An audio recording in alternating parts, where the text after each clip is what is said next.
Hello friends, physics पीजीपीएस classes में आप आज का स्वागत है। जैसा कि मैंने आप सभी को बताया था कि अपने कुछ कंपटीशन एग्ज़ाम के लिए जनरल साइंस की वीडियो लेके आएंगे, तो आज आपके यूट्यूब चैनल फिजिक्स पीजीपीएस क्लासेस में मैं एक ऐसा टॉपिक लेके आया हूँ जो लगभग सभी एग्ज़ाम्स के लिए बहुत ही ज़्यादा इम्पोर्टेंट है।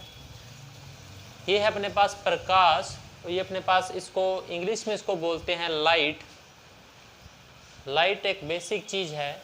जब से मनुष्य पैदा हुआ है तब से उसके जीवन के आधार के लिए ये बहुत ज़रूरी है। तो सबसे पहले अपने लाइट की बात करेंगे। तो लाइट है क्या अपने पास, ठीक है।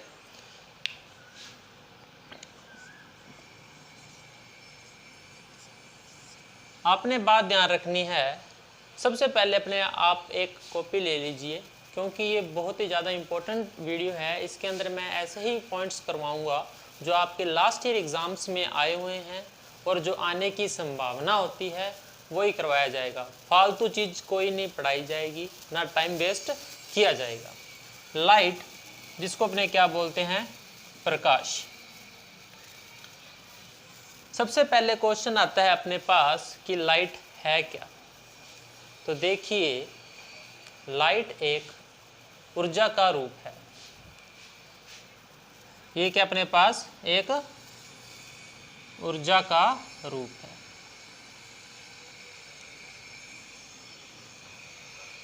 अपने कहते हैं ना कि बल्ब है जो इलेक्ट्रिक एनर्जी को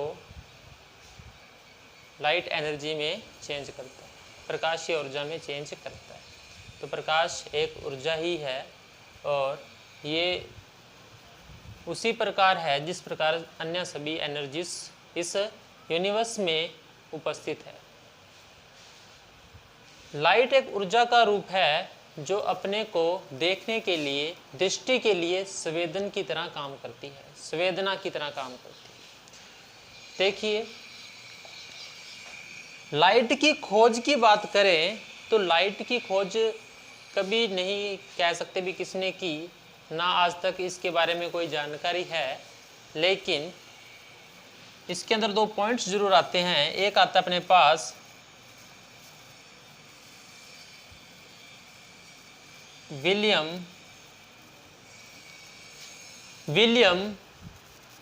हैचर्ड,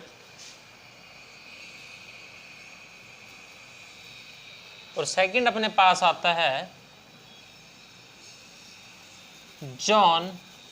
आपको इन दोनों नाम कभी नहीं सुने होंगे, लेकिन आज ये दो नाम बहुत ज़्यादा इम्पोर्टेंस है, क्योंकि ये अपने पास एसएससी के सीजीएल में पूछा जा चुका है 2014 में, ठीक है। तब क्वेश्चन आया था कि लाइट की खोज इसमें किन्होंने की थी। वो क्वेश्चन में कमी थी, उसके बाद में ऑब्जेक्शंस भी आए थे, लेकिन वो क्वेश्चन कुछ अलग तरीके से आना चाहिए था। फिर भी मैं आपको बताता हूँ कौन कौन से। विलियम हैचर्ड और जॉन रेटर, ठीक है। विलियम हैचर्ड और जॉन रेटर, ये अपने पास 1800 और ये अपने पास 1801, ये ईयर्स है। इसने 1801 में IR और इसने UV, इंफ्रारेड्स और अल्ट्रावायलेट रेज, इनकी खोज की थी। इसको क्या बोलते हैं, अवरक्त किरणें, और इसको अपने बोलते हैं पराबैंगनी किरणें, जिसको अपने अल्ट्रावायलेट रेज भी बोलते हैं। दोनों ही बहुत ज़्यादा इम्पोर्टेंस है। तो सबसे पहले ये अपने पास टॉपिक या पॉइंट आता है कि इसकी खोज किसने की थी, तो ये अपने पास नोट करने योग्य पॉइंट है। सेकंड पॉइंट जो अपने एग्जाम्स में पूछा जाता है, जो आजकल बड़े लेवल पे नहीं पूछा जा रहा, ना पूछा गया है कभी, छोटे लेवल पे ही पूछा गया है क्वेश्चंस। यानी जैसे एक बार पूछा गया था पीटीआई एग्ज़ाम में, एलडीसी एग्ज़ाम में भी पूछा जा चुका है। ये वो है अपने पास लाइट की स्पीड। लाइट की स्पीड। तो आप सबको जानना होगा कि लाइट की स्पीड क्या है। तो ये होती है अपने पास 3 गुना 10⁸ मीटर पर सेकंड। 1 सेकंड में 3 गुना 10⁸ मीटर ये ट्रेवल करती है। ये अपने पास लाइट की क्या आती है जी, स्पीड आती है। ठीक है, सेकंड पॉइंट आता है इसके बारे में, यानी लाइट के बारे में जो इम्पोर्टेंस है अपने पास, इम्पोर्टेंट है, एग्ज़ाम में अभी तक नहीं आया। मैंने गहन अध्ययन किया है पीछे वाले एग्ज़ाम्स का और उनके पैटर्न्स को भी पढ़ा है, आया होगा, लेकिन मैंने जितने एग्ज़ाम्स देखे उसमें अभी तक मेरे को नहीं दिखा, एग्जैक्टली नहीं दिखा, लेकिन इसके रूप में कई क्वेश्चंस आए हैं मैं जो आपको बताऊंगा। ठीक है, सबसे पहले देखिए वो सेकंड पॉइंट है जो अपने पास कि लाइट की नेचर, लाइट की नेचर या लाइट की या प्रकाश की प्रकृति।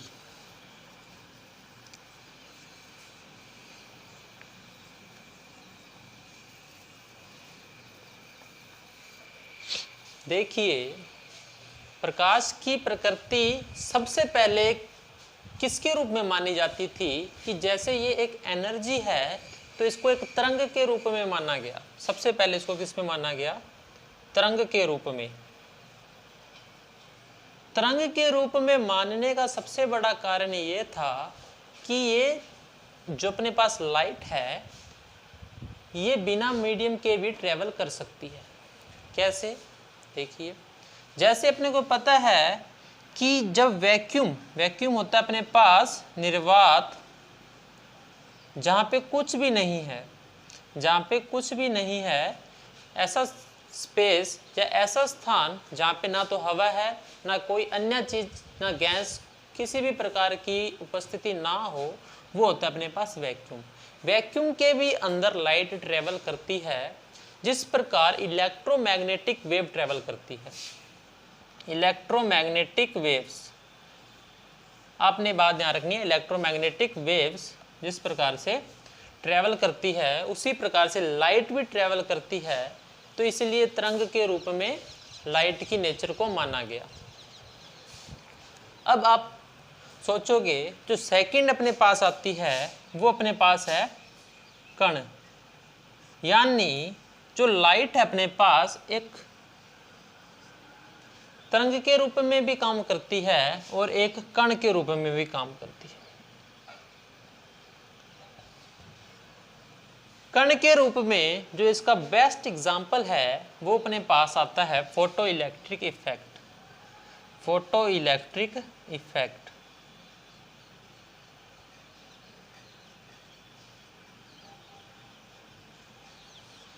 फोटो इलेक्ट्रिक इफेक्ट किसने बताया था, अपने को पता है, ये बताया था आइंस्टाइन ने।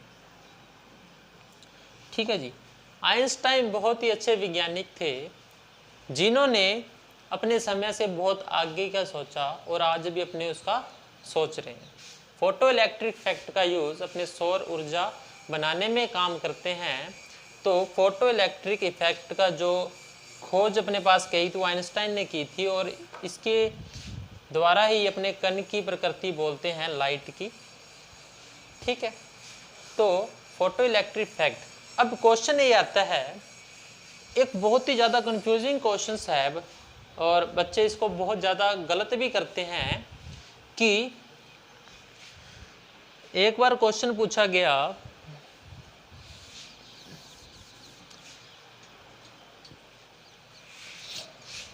IB इंटेलिजेंस ब्यूरो होती है जो, उसमें कि आइंस्टाइन को नोबेल किसके लिए मिला, नोबेल किसके लिए मिला। तो उसमें 3-4 एग्जाम्पल थे।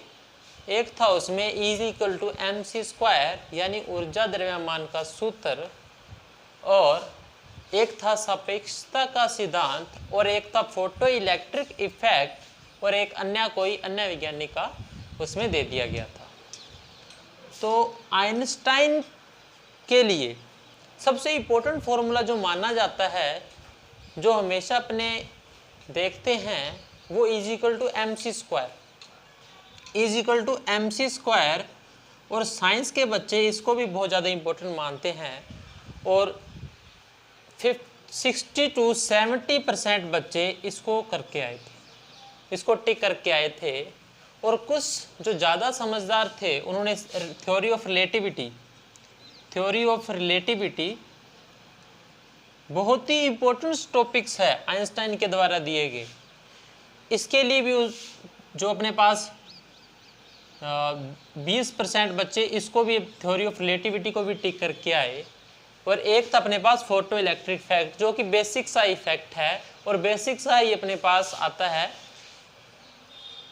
लेकिन फिर भी बच्चे इसको नहीं करके आए क्योंकि उनको ये लगता था ये तो इजी है। ये है भी इजी, इतना इसमें नहीं है जितना इनमें अपने को सोचना पड़ता है और दिमाग लगाना पड़ता है। तो इसके लिए कोई क्यों नोबेल देगा, तो सारों की यही बात थी सोचने वाली। तो ध्यान रखना, इन दोनों के लिए उनको नोबेल नहीं मिला था, नोबेल मिला था इनको फोटो इलेक्ट्रिक इफेक्ट। ये बहुत ही ज़्यादा इम्पोर्टेंट क्वेश्चन है कि इनको फोटो इलेक्ट्रिक इफेक्ट के लिए नोबेल पुरस्कार मिला था। नोबेल पुरस्कार इसलिए नहीं मिलता किसी को कि उसने कितना कठिन कार्य किया है। नोबेल पुरस्कार देते समय ये भी सोचा जाता है कि उसने आने वाली पीढ़ियों के लिए कितना अच्छा काम किया। तो फोटो इलेक्ट्रिक इफेक्ट आइंस्टाइन को इसके लिए नोबेल दिया गया था। ठीक है जी, ओके। अब इसके आगे अपने पढ़ते हैं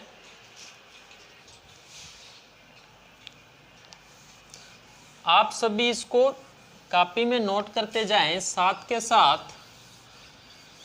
और मैं इसके पार्ट अपने 3 या 4 पार्ट में इस वीडियो को पूरा करेंगे, यानी इस लाइट को पूरा करेंगे। और आपको मैं गारंटी देता हूँ इसमें से एक भी क्वेश्चंस अगर बाहर आ जाए और उठा के देख लेना, पिछली जितने भी पेपर है उसमें सारे क्वेश्चन जो मिलने वाले हैं वो ही आएंगे। मैं फालतू चीज़ इसमें नहीं पढ़ाऊंगा, मेरे को पता है क्या एग्ज़ाम में आता है, कंपटीशन एग्ज़ाम में क्या आएगा और क्या नहीं आएगा। फालतू चीज़ मैं कभी नहीं पढ़ाऊंगा, मेरे को पता है बच्चों का टाइम बहुत ज़्यादा इम्पोर्टेंस है अपने पास। ठीक है, अब अपने को जो बात करते हैं प्रकाश या लाइट, कहते हैं कि ये अपनी दृष्टि के लिए संवेदनशील है, यानी अपने को जो दिखता है अगर वो प्रकाश नहीं होता तो अपने को नहीं दिखता। बात एकदम करेक्ट है। अब जो प्रकाश के अंदर जो विजिबल लाइट होती है, विजिबल यानी दृश्य प्रकाश, उसकी मात्रा बहुत छोटी होती है। टोटल प्रकाश जो होता है उसके अंदर ये दृश्य प्रकाश बहुत छोटा होता है। इस दृश्य प्रकाश के कारण ही अपने को दिखाई देता है। ठीक है जी, तो सबसे पहले न्यूटन ने बताया था। देखो, न्यूटन बहुत ही महान वैज्ञानिक था अपने समय का, उसने बहुत चीज़ें बताई है।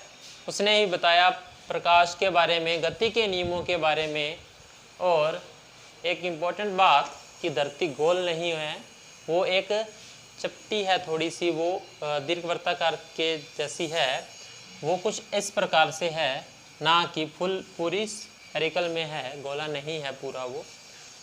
चलो अच्छा ही है, उसने बताया तो आज अपने पढ़ रहे हैं। तो देखिए, न्यूटन ने बताया कि जो दृश्य प्रकाश होता है, जो विजिबल लाइट होती है, वो 7 रंगों से मिलकर बनी होती है। 7 रंगों से मिलकर बनी होती है।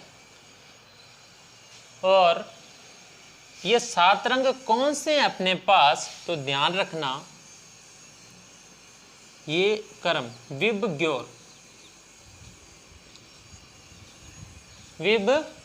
ग्योर, ये 7 रंग अपने पास आते हैं।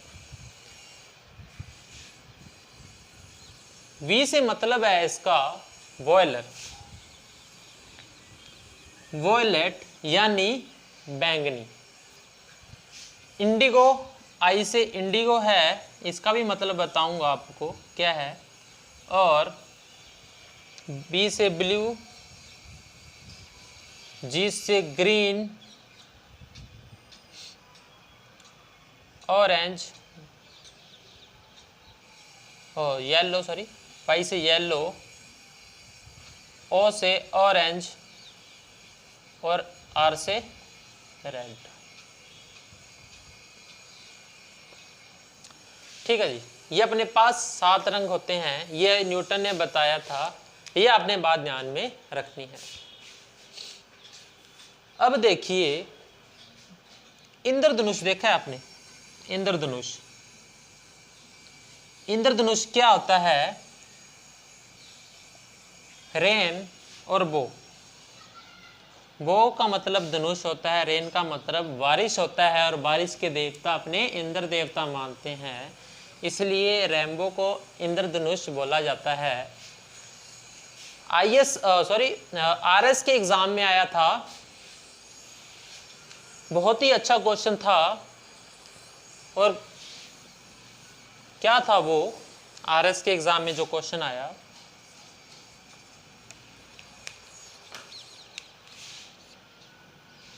– 2016 में कि इंद्रधनुष के रंगों का सही क्रम बताएं। देखिए ये क्वेश्चन बहुत ही इजी लगते हैं देखने में, और ये है भी इजी, लेकिन अपने गलती कर देते हैं वहां पे। अपने जब क्वेश्चन करके आते हैं, मेरा तो सही था, आज तो मेरे पूरे नंबर आएंगे, लेकिन जब आता है तो पता नहीं कहां से नंबर कट जाते हैं। तो किस प्रकार से नंबर कटते हैं वो भी आपको चीजें यहाँ पे सीखनी पड़ेगी।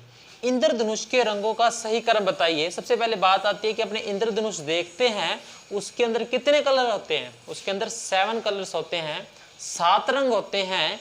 जो 7 रंग होते हैं अपने पास वेब ग्योर के अकॉर्डिंग ही अपने पास ये 7 रंग होते हैं। इन कलर्स पे भी मैं डिस्कस करूंगा।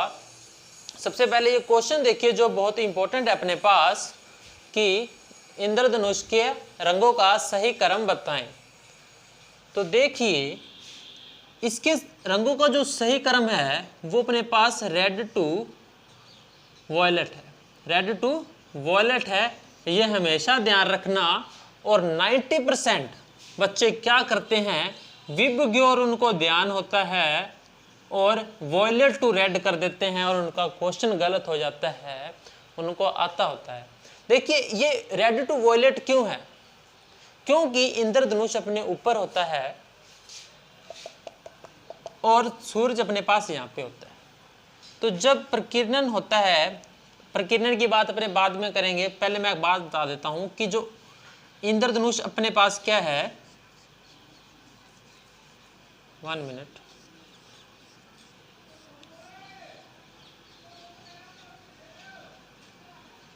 इस प्रकार से ये अपने पास सूरज है।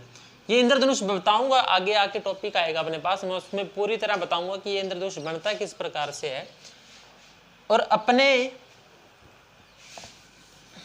ये इंद्रधनुष मैंने बना दिया है विबग्योर, ये इसके हिसाब से ही बनेगा, ये सूरज के हिसाब से, ठीक है। सूरज में से प्रकाश निकलता है उसके हिसाब से बनेगा। ये बारिश में के दिनों में जो हवा में नमी होती है उसके कारण बनता है। और नीचे अपने होते हैं, यहाँ पे अपने हैं। जब अपने इसको देखते हैं तो देखते हैं कि ये नीचे से रेड से वॉयलेट की ओर आता है हमेशा कलर। आपने हमेशा ध्यान रखना है जब अपने इंद्रधनुष देखते हैं तो उसके जो रंगों का क्रम होता है रेड टू वॉयलेट होता है, ये आपने हमेशा ध्यान रखना है। इसका कारण मैंने बता दिया है, ठीक है जी। अब बात आती है कि विबग्योर में से जो एक क्वेश्चन इंपॉर्टेंट और उठता है वो ये अपने पास है, वो भी मैं आपको बताता हूं अभी, ठीक है।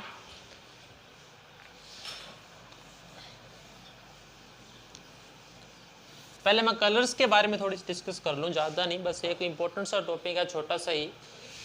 विबग्योर,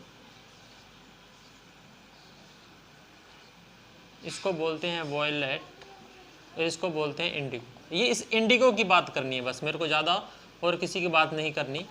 इंडिगो क्या है अपने पास? इंडिगो देखिए, इंडिगो वैसे तो जो नील का पौधा होता है अपने पास, ठीक है, इंडिगो फास्फोरस प्लांट होता है, उसमें से ये इस कलर को निकाला जाता है इंडिगो। आपको ध्यान होएगा जो अपने घरों पर वाइट जो वस्त्र होते हैं उन पे ऊपर ज़्यादा शाइन लाने के लिए, थोड़ा सा नीलापन लाने के लिए उसमें नील मिलाया जाता है। वो नील को बेसिकली इंडिगो कलर बोला जाता है। दिखने में ये थोड़ा सा आसमानी जैसा होता है, वो आसमानी क्या होता है वो भी बताऊंगा। इंडिगो कलर बेसिकली नीला होता है अपने पास, और ब्लू भी अपने पास जो नीला है, लेकिन जो ये नीला होता है इस नीले के अंदर थोड़ा फर्क होता है, ये थोड़ा सा लाइट होता है, ये अपने पास थोड़ा सा डार्क ब्लू आता है अपने पास। इंडिगो आसमानी होता है, ये इंडिया में ही इनका क्या है कि इस पौधे का जो उत्पादन है इंडिया में ही होता है, इसीलिए अंग्रेजों ने इसका नाम इंडिगो रख दिया। और इसके जो पौधे का नाम भी इंडिगो फाल्सफेरिस है, वो भी यही इस पौधे पे इंडिगो के नाम पे, इंडिया के नाम पर ही रखा गया है। और बाकी तो सारे आपको कलर पता ही है। क्वेश्चन इजी लेवल का आया कि इंद्रधनुष के किनारों के रंगों को बताइए। किनारे पे जो रंग होते हैं तो वॉयलेट और रेड होते हैं, ठीक है। फिर क्वेश्चन पूछा कि ठीक है, और उसके मध्य का कलर कौन सा है, तो आपने हमेशा ध्यान रखना है 3 यहाँ से छोड़े, 3 यहाँ से छोड़े, बीच में क्या आता है ग्रीन, तो उसके मध्य में कौन सा कलर होता है अपने पास ग्रीन। इंद्रधनुष के मध्य में रंग होता है वो ग्रीन होता है, और जो उसके किनारों पे होता है वो वॉयलेट और अपने पास रेड होता है, बैंगनी होता है और रेड होता है। एक बार मैं क्लास में ये विबग्योर पढ़ा रहा था, तो उसमें एक बच्चे ने पूछा कि ये वॉयलेट सर बैंगनी होता है, तो सर जामुनी क्या होता है। तो जामुनी तो बैंगनी में कोई ज़्यादा फर्क नहीं है, फ़र्क है ही नहीं, एक ही कलर है। जिसको बैंगन पसंद है वो बैंगनी बोल देता है इसको, और जिसको जामुन पसंद है वो जामुन इसको बोल देता है, ठीक है जी। नेक्स्ट पार्ट आती है कि सर ठीक है जी, ये कलर अपने पास है, क्या इस विबग्योर के अलावा भी कुछ है अपने पास, इस विबग्योर के अलावा भी अपने पास कुछ है। यहाँ पे देखिए बहुत अच्छा टॉपिक आने वाला है, बहुत अच्छा पॉइंट्स आने वाला है। जो बच्चे गलत करते हैं वो सही करने जा रहा हूँ, अब आप सही करोगे हमेशा उसको, कि विबग्योर के अलावा भी कुछ है। क्या ये बैंगनी है तो इसके परे भी कुछ है, और ये रेड है तो इसके परे भी कुछ है। तो देखिए विबग्योर अपने पास है, तो इसके जो परे होता है वो होता है अपने पास, ये क्या अपने पास जी बैंगनी, तो इसके जो परे होता है यानी इस साइड होते हैं वो होते हैं अपने पास पैरा बैंगनी, पैरा बैंगनी, और रेड के इस साइड होते हैं उसको बोलते हैं अपने पास अवरक्त।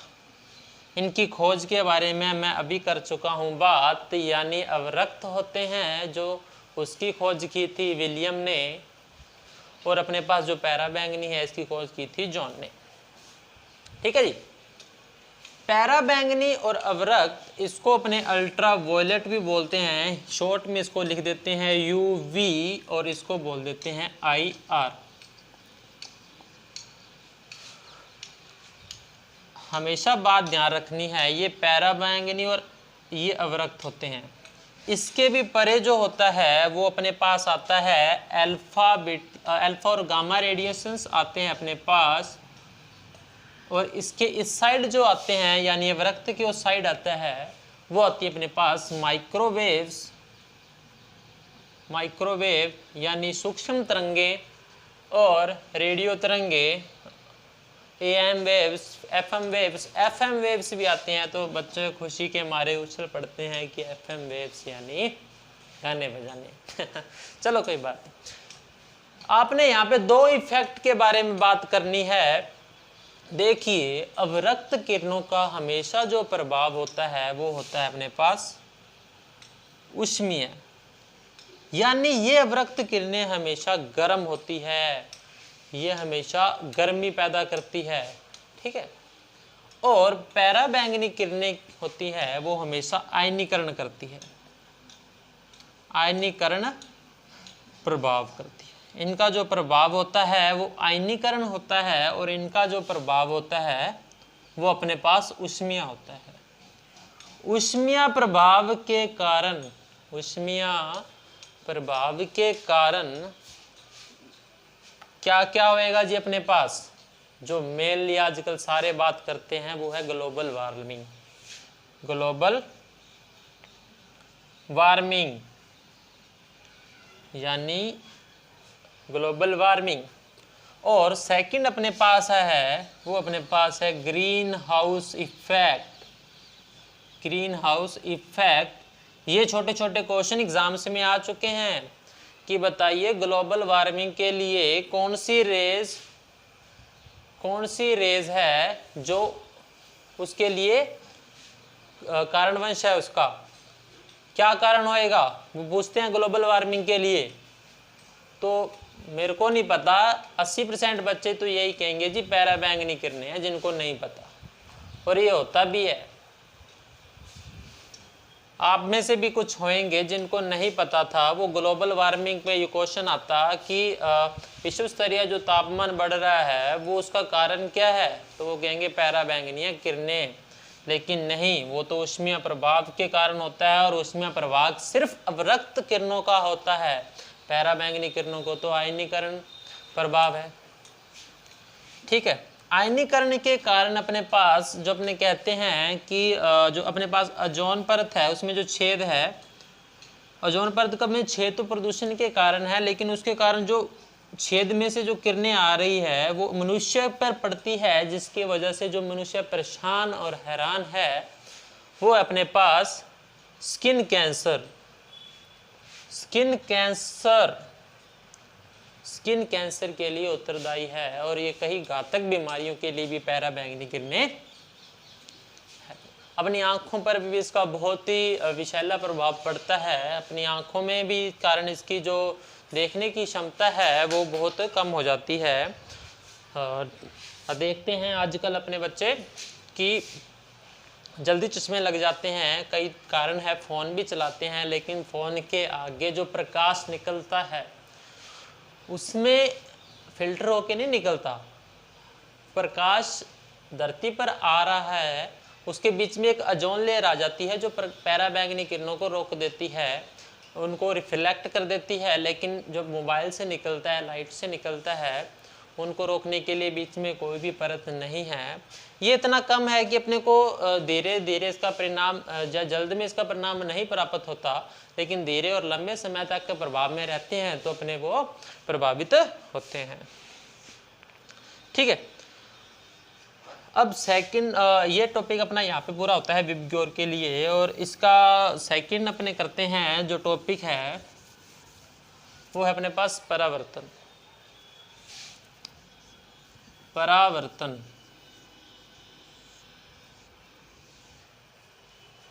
हाँ जी, परावर्तन। तो परावर्तन को इंग्लिश में बोलते हैं रिफ्लेक्शन।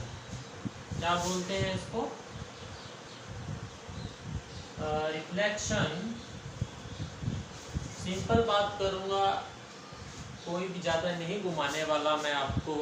बच्चों को कंफ्यूजन होता है परावर्तन में, अपवर्तन में और पूर्णांतरिक परावर्तन में, रिफ्लेक्शन में, रिफ्रैक्शन में और टोटल इंटरनल रिफ्लेक्शन में। तो इसका जो अपने पास है, देखिए परावर्तन में क्या होता है, एक किरण जो आई है, एक सतह पर आपतित होती है।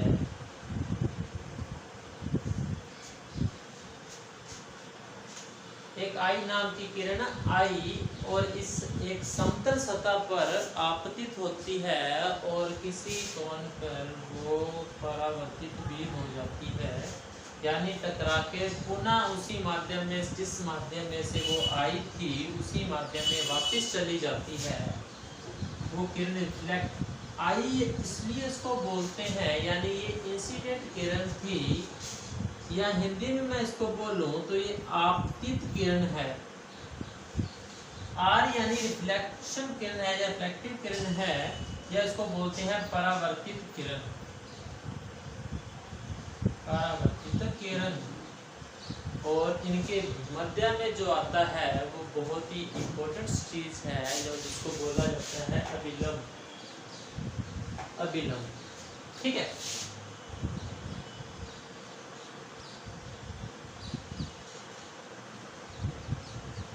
आई अभिलंब के साथ जो एंगल बना रही है मैं उसको आई बोलता हूं, और ये इसके साथ बना रहा हूं वो अपने पास आर है। वो अपने पास क्या है, आर है। ये दोनों एंगल आई और आर हमेशा ही समान होंगे, आई इक्वल टू आर, यानी कॉन आई इक्वल टू कॉन आर। ये अपने पास परावर्तन का प्रथम नियम भी है, और ये बहुत ही ज्यादा इंपॉर्टेंट नियम में से आते हैं। और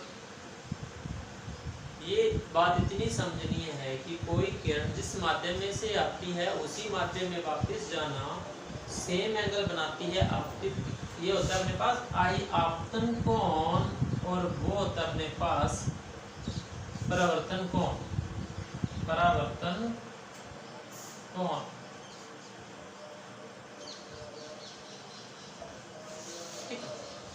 और एक बात और इसमें बोल देते हैं कि sine I equal to sine R. देखिए साइन आई साइन आर के इक्वल है। ये sine I equal to sine R है, तो इसमें अगर डिवाइड करता हूँ sine I equal to sine R, तो ये अपने पास एक के इक्वल आएगा। स्नेल का नियम भी अपने पास बोल देते हैं। देखिए ये वाली जो चीजें हैं इसमें से एग्जाम में आने एक बार क्वेश्चन आया था, बस उसके बाद कभी क्वेश्चन नहीं आया था। वो भी कांस्टेबल के एग्जाम में आया था। देख लीजिए वो क्वेश्चन क्या है। इजी क्वेश्चन है, आता भी होगा आपको, शायद आप गलत भी कर दे। वो था कि परावर्तन के इसमें निम्न में से कौन सा परावर्तन का नियम है। ठीक है, ये क्वेश्चन था कि परावर्तन का नियम कौन है, कौन सा है।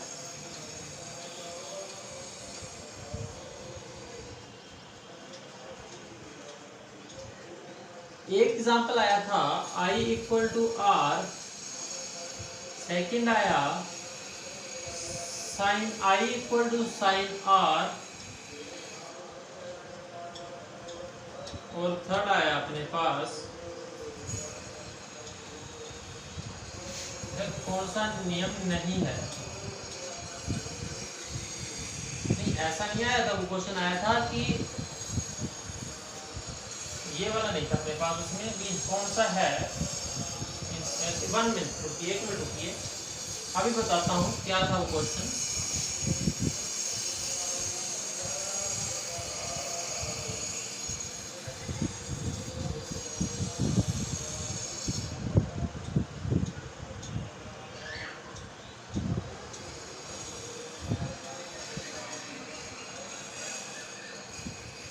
इसको ए बी सी करिए।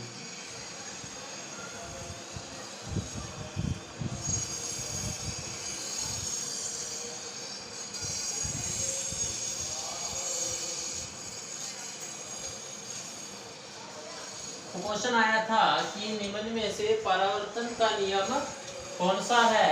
I equal to R, sine I equal to sine R, या केवल बी, या उपरोक्त सभी। तो सारों ने बिना देखे बिना सोचे इस लाइन को पढ़ते, इन दोनों को पढ़ते, उपरोक्त सभी। आई इक्वल टू आर भी होता है जी, sine I equal to sine R होता है। कांस्टेबल के एग्जाम में उठा के देख लेना, 2016 के पेपर में आया हुआ है ये क्वेश्चंस। बहुत इजी है पुलिस कांस्टेबल में, है ना। लेकिन उनको भी घुमाना आता है। उन्होंने यहाँ पे सारों ने देखो उपरोक्त सभी लिखी है। क्या उपरोक्त सभी आएगा? नहीं, इसमें केवल बी आएगा। क्यों आएगा? क्योंकि ये कौन आई और कौन आर नहीं दिया। सिर्फ आई और आर देने से वो कौन है ये इसका नहीं पता लगता अपने को, है ना। वो आई और आर किरण भी हो सकती है, कोई बड़ी भी हो सकती है, कोई छोटी भी हो सकती है। इसलिए ये कभी भी ऐसा नहीं, ध्यान से देना है अपने क्वेश्चंस का आंसर।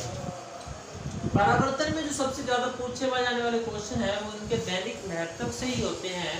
हमेशा उनकी जनरल्स इंपॉर्टेंस के बारे में ही होते हैं, ज़्यादा अपने पास साइंस में नहीं चलते वो। तो उसमें से क्वेश्चन आया, देखिए पहले एक बात समझिए आप। कि मेरे पास ये रेड बॉल है, देखिए मेरे पास रेड पेन नहीं है अभी, तो मैं इसके अंदर रेड लिखता हूँ, तो मतलब ये रेड रंग की बॉल है। इस पे मैंने एक वाइट प्रकाश किया, यानी श्वेत प्रकाश, अपने पास ये मान लो टॉर्च है कोई, ठीक है, ये अपने पास क्या, अपने पास टॉर्च है। इस टॉर्च से मैंने इस पे लाइट गिरवाई, तो ये कौन से रंग की दिखेगी? अपने को तो पता है ये रेड रंग की दिखेगी, क्योंकि ये रेड है तो रेड ही दिखेगी ना। पर ये रेड ही क्यों दिखती है, ये इसका कारण मैं अभी बता रहा हूँ आपको। क्योंकि अपने को पता है टॉर्च में 7 रंग होते हैं, विव और अपने को पता है कि वाइट प्रकाश में 7 रंग होते हैं। ये 7 रंग इसके ऊपर आएंगे, यानी ये 7 रंगों में से ये जो 6 रंग है, ये तो इसको, ये वाली जो बॉल है इसको अवशोषित कर लेगी, और ये रेड है वो इसको परावर्तित कर देगी, परावर्तित कर दिया जाएगा इसको, और अपने को वो बॉल रेड दिखती है। ध्यान रखना, लिखना है तो लिख भी लीजिए कि जिस रंग की कोई वस्तु होती है, या तो वो उसी रंग के प्रकाश को, या जब श्वेत रंग के प्रकाश में से उस रंग के प्रकाश को ही परावर्तित करती है, और वह उसी रंग की दिखाई देती है। मुश्किल है लैंग्वेज, लेकिन आप एक बात है कि आपने ध्यान रखना है कि जिस रंग की बॉल है उस पे उसी रंग का रिफ्लेक्शन होता है, बाकी सारे रंग अवशोषित हो जाते हैं उस बॉल पर, इसलिए वो उस रंग की नहीं दिखाई देती। अभी आपको एक बहुत ही अच्छा क्वेश्चन है, आईएएस के एग्जाम में आया हुआ है, आईएएस के एग्जाम में आया क्वेश्चन था कि मैंने लाल रंग की बॉल को, रेड रंग की बॉल को नीले रंग के प्रकाश में रखा, रेड रंग की बॉल को नीले रंग के प्रकाश में रखा, तो वो बॉल किस रंग की दिखाई देगी? रेड रंग की बॉल को अगर मैंने नीले रंग के प्रकाश में रखा तो कौन से रंग की दिखाई देगी, है ना? तो आपने ध्यान रखना है, वो रंग की दिखाई देती है वो ब्लैक। अगर यहाँ पे नीला रंग ना बोलकर वो एक श्वेत रंग बोलता, या प्रकाश ही बोल देता, या व्हाइट लाइट बोल देता, तब वो रेड में आ जाती।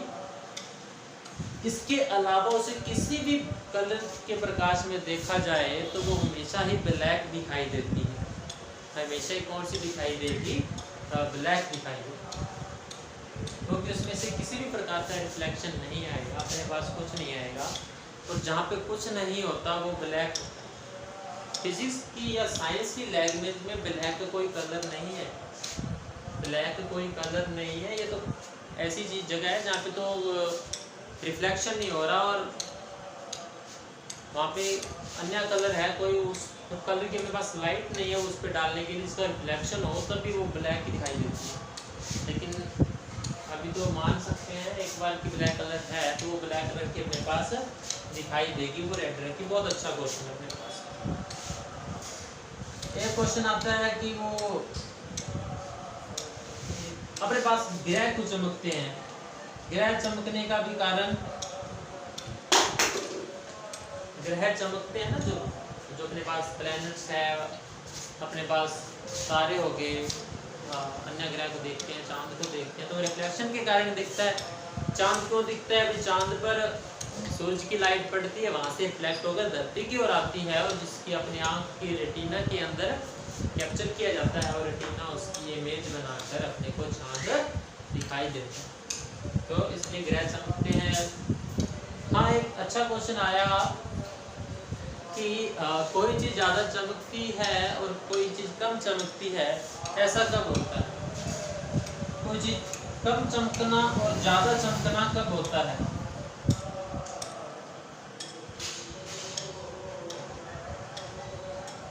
अपने कहते हैं कि मैंने बूट पॉलिश किए तो अब ये चमकने लग गए, आज मैंने बाइक को पॉलिश किया, धोया, आज तो बड़ी चमक रही है, आज तो बाइक।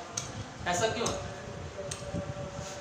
देखिए, किसी चीज का रिफ्लेक्शन जितना ज्यादा होएगा वो उतनी ही ज्यादा अपने पास चमकेगी। अगर मैं बात करूं ये विदाउट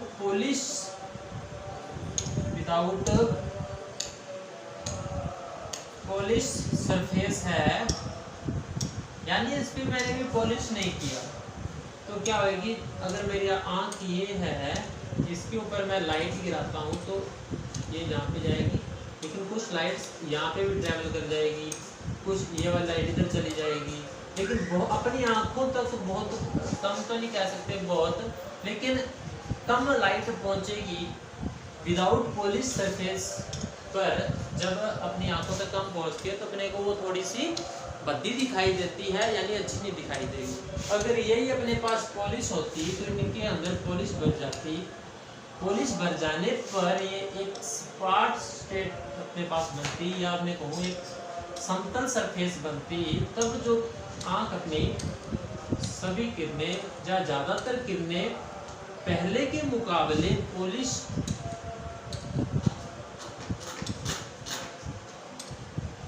के मुकाबले विदाउट पॉलिश के मुकाबले विद पॉलिश ज़्यादा किरणें अपनी आंखों पर पहुंचती है और अपने को ज़्यादा चमकती दिखाई देती है। एक ही कारण है, ये कम लाइट को रिफ्लेक्ट कर पा रहा है, ये ज़्यादा लाइट को रिफ्लेक्ट कर पा रहा है, इसलिए ये अपने पास ज़्यादा चमकती दिखाई देती है। कुछ महिलाएं भी और कुछ लेडीज भी अगर मेरे यूट्यूब परिवार में है जो, तो वो भी सोचेंगी यही काम अपने पास पॉलिश के अलावा मेकअप भी यही काम करता है। तो मेकअप भी अपने पास क्या है कि ज़्यादा लाइट रिफ्लेक्ट करता है तो थोड़ी सी चमकती दिखाई देती है। ठीक है, आज के लिए इतना काफ़ी है। आप सारों को कैसी क्लास लगी कमेंट जरूर कीजिए इस क्लास को, और मैं इसका नेक्स्ट पार्ट जल्द लेके आऊँगा, और मैं गारंटी देता हूँ जो पढ़ाऊँगा कभी आप भूलोगी नहीं उसको, और एग्ज़ाम में भी आएगा, फालतू चीज़ नहीं पढ़ाऊँगा।